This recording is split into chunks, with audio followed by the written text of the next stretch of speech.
Sure. I mean, I think we've talked about this a lot before, Sean and I in particular, around like comp's been comp has been filled with really good tech people from a Excel standpoint, right? Like most people got ahead Right. in rewards because they were great with spreadsheets. That is absolutely 100% my story, right?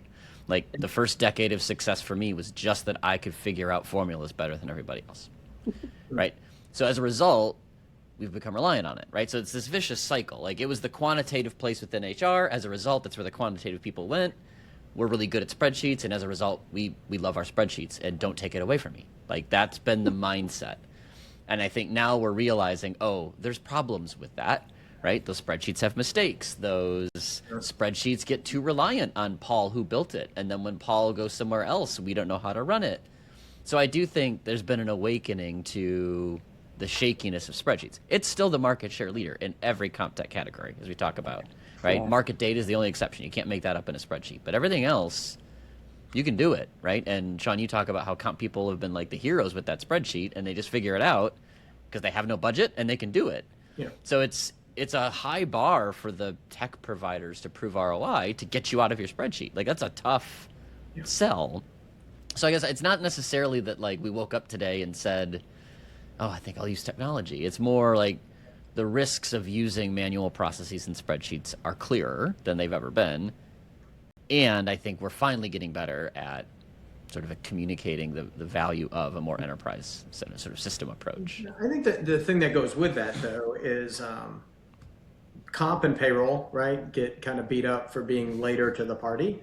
But like, in the software side, if I screw up, like I just, within the next week we fix the software, right? And that's a problem.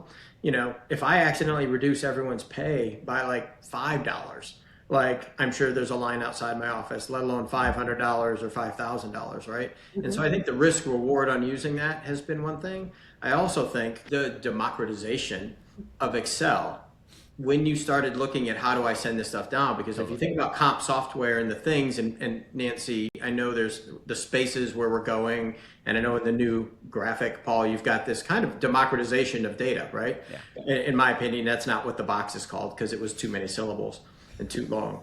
That's right. But that's what it is. It's the tools weren't made; they were made for the comp department, right? Right. And once a year, we sent out the Excel spreadsheet to do its job, sent the army of Excel out and brought it back. And then we put it back in our tool and did our special thing. And it wasn't able to be sent out. And I'm really excited to see, you've got comp planning tools, you've got tools that are doing pay equity that are doing it. You've got just a number of tools that are out that are now allowing this data to be in the hands of managers through the year. And that was not a thing in the past either.